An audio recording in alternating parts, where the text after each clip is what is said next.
Hi everyone. So today I wanted to talk about something which I think is really fundamental to what we do as jazz musicians, and I think it's something that's shared with pretty much every good or great jazz musician that I know, which is this idea that it's not so much what you know, but how you apply what you know. And I don't know if you've noticed, but in the majority of my videos on this channel, this has been kind of a sort of running motif. So for instance, I talk about using playing minor on everything, or playing minor pentatonics on everything, or using minor on, a lot of minor on half diminished chords, or triads, or breaking up chord shapes into melody lines. It's like you already know a thing. Here's how you can get more mileage out of this thing. So that's basically what I'm talking about here, and I'll go through some examples, some of which may be familiar to people, some of which may not, and we can, you can maybe think of your own examples, and even if you post them below, that might be quite cool. It's like, I think it's a creative way to think. Like, this sort of silly, cheesy brainstorming exercises when you can think of, like, what's the most uses you can think of a milk carton or something, and then it's like one of those classic tests for creativity, isn't it? It's like, how divergent a thinker are you? How many things can you think of to do with something? And I think it is a creative way to think. I like it a lot. So I'll talk about this, starting off with perhaps a more familiar example, which is what I think of as the Charlie Christian arpeggio, which is actually just a minor sixth, right? So for those of you who don't know, Charlie Christian often played minor sixth arpeggios. For instance, just out of the chord shape like this, things like this, things like this. Right. So these are a lot of the shapes that he used in solos. And right away, with this minor sixth, you can think of three immediate uses of it, right? Or I can think of three immediate uses of it. So the first one is obviously to play it on a minor chord. Sounds great for that. The second would be to actually play it on a dominant chord, something which is known in Barry Harris circles as the important minor, but I can also just call that the 2-5 relationship, right? D minor, G7. You can play on the G7, a D minor sixth, and it will sound like that chord. And then another really important usage of this arpeggio or chord, or whatever you want to call it, is to realize that the minor 7 flat 5 chord, the half diminished chord, is simply an inversion of the minor sixth. So this works also naturally on a B half diminished chord. Right? It's really hard to play. And if you notice my shape from earlier, silly little skinny 60 Gibson's neck, you might notice that I was using that shape as the basis of a line earlier as well. That's something that Charlie Christian did, right? So that's using, like, very intelligently, it's doing two things, isn't it? Not only am I using this half diminished shape as a line, but I also know that that's a D minor sixth, or a G9, right? And I think anybody who spends any time playing swing music, gypsy jazz, anything like that, kind of realizes that right away. Throw into the bucket the idea that you can actually tritone substitute the G7, so you can replace the G7 with a D flat 7, and you can use the same thing.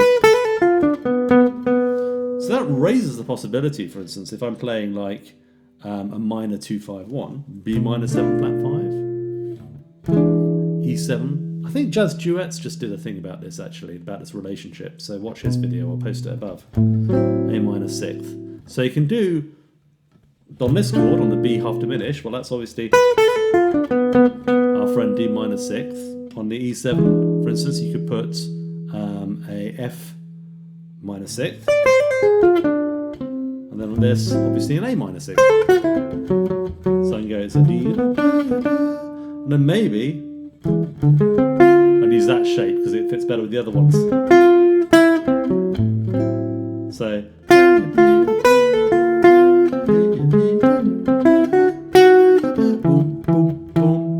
it's not exactly how Charlie Christian used it, but you can hear how cool it sounds. Okay, now how Charlie Christian played a minor 2-5-1 is actually really funny. He'd just treat that.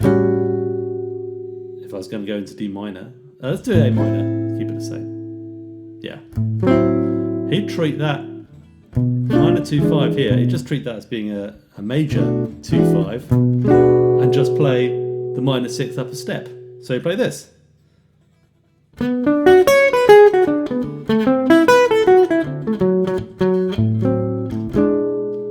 know, so that kind of thing, right? So that's different again. But it's a different application. And actually, if you do that, it will sound like kind of really old school. So for instance, if I'm playing D minor, as I said it was originally.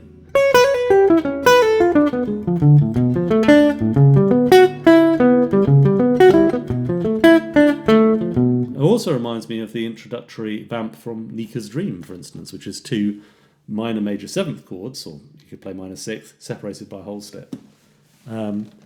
So you've already got loads of usages of that. A more contemporary use still might be to take, for instance, if I'm playing this shape, play on left major chord, then you get sharp 11th. I'll just play that for you so you can hear that on my looper. Okay. Now I'm going to play the D minor 6th over the top.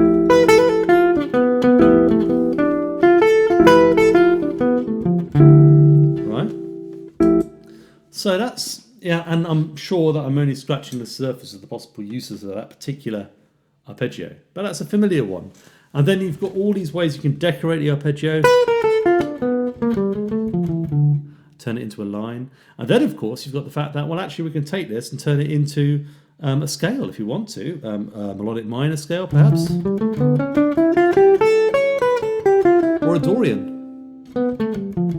The players of the sort of classic era of jazz, ranging from Charlie Christian through to people like Wes Montgomery, usually mixed it up. Herbie Hancock even, mixes it up. So that D minor thing, we could play Barry Harris's minor 6th diminished scale.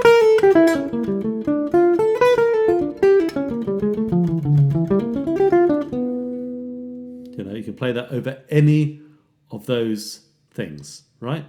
So again, we're going to take something very, very simple. I'm just going to take a major 7th shell voicing, for instance. Okay, and we're going to map a few places we can play this. This is just a root, a 3rd, and a 7th. It's one of the first chord shapes I learned when I was learning to play jazz. If you like, it's like a C major 9th, but you take one of the fingers off. Okay. Now, this is a really useful little shape. One thing that's useful about it is it doesn't have a 5th in it, which kind of makes it more useful. 3 notes. Kind of more useful than 5 in a way. So we've got this version of the shape, we've got this version of the shape, but I'm doing another position, that version, right? And this version here. So that's 4 different versions of that shape. It becomes important to have different versions of that because we're going to move them around to accommodate different chords in the same way that we did with the minor 6th diminished. One way we can use it is, for instance, let's take our minor 2-5-1 again. Okay, so how can we relate a major 7th, beg your pardon, to those chords? Well, to the first one, relative major, right? This is A minor major 7th or A minor 6th. I'm going to relate that to a C major. And this is where the 5th not being in there is useful because the 5th would normally tell us whether it was a major, or a regular minor 7th, which is a slightly weaker sound for minor. So it's kind of cool that we don't have to make that call. I often like chords that miss out the 7th, by the way. Actually, in fact, we've got the 6th here, the 3rd there, and the 5th. So it's root 5th, and then it's a 9th there. Yeah, that 9th's going on. So it's really nice if I play the bass underneath it. Oh, it's very pretty, right? Okay, so that's cool. So how else can we use it for the other 2 chords? Well, it so happens that this half diminished chord not only can it substitute in for a minor 6th, for instance, because it is a minor 6th in inversion, but actually you can also use it as a substitution for a major chord, believe it or not. This is another thing. So you can use a sharp 4 substitution.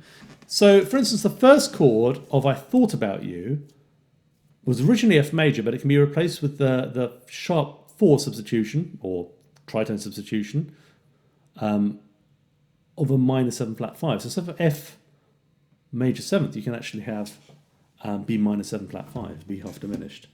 So the melody is Ba ba da. Obviously fits very well over a major seventh, but ya da ba da also sounds really cool over the B bass note. So knowing that, what we can do is we can go back to our 251 and we can say, well, I'm going to replace that B minor 7 flat 5 with an F major. So now we've got this, right? Okay, what are we going to do over that? Now this is my favourite, because you wouldn't think, like looking at an altered dominant chord, that'd be a major seventh in there, but there is. There's this little major seventh shell voicing, and it's just here, and a major third. So, using this shape for the major seventh, so that means it sounds like this. Then, so that's a slightly awkward progression in that, you know, there's not really any voice leading there. So what we can do is we can invert some of these to make it a bit, you know, a bit more smooth. So for instance, for this one, maybe we can take the third and put it up top, like that. And then for the A, this one, the A minor with the C on top of it, we could maybe try this version, just like this, for instance. Or we could try, you know, we could obviously put it up here. That wouldn't necessarily voice it in the same way. We could add a ninth to the chord, maybe. Oh, that's nice, isn't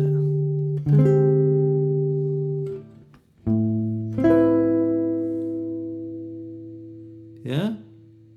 So that's how we've taken something very simple and we're starting to apply it to different settings. You could take that all the way through something like Autumn Leaves. So for instance, well, so we can use the, you know,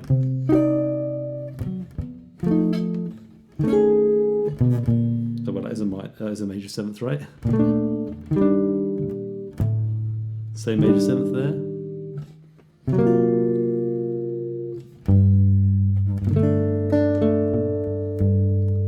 And you've got other options for doing things like that are interesting as well. So I can take the, you know, for instance, I can use the ninth as well, taking versions of that, or I could add in the sharp 5 as well, which gives you kind of more obviously melodic minor harmony. So for instance, if I'm doing this,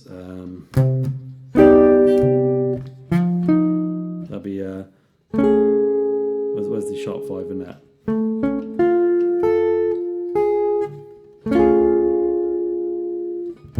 And then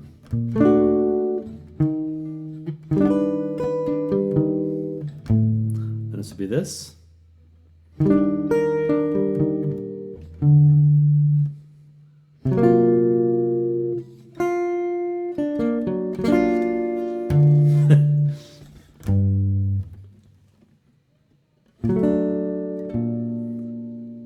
So we're using different ways of applying the same material. Now we could also apply it in a different way, which is how we can take these ideas and we can turn them into lines. So for instance, for our minor, you know, our minor 251, so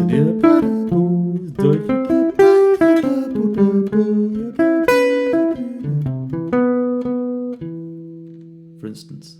Anyway, I hope that's interesting to you and gives you some ideas of things you could possibly do, because I think it's a very wide area. But I think maybe it'll also help you see some common threads in the videos I've been posting and how my basic mindset is pretty much always about this. If you have any suggestions for ways you could apply material you already know, then please post below. I'd be interested to hear from you.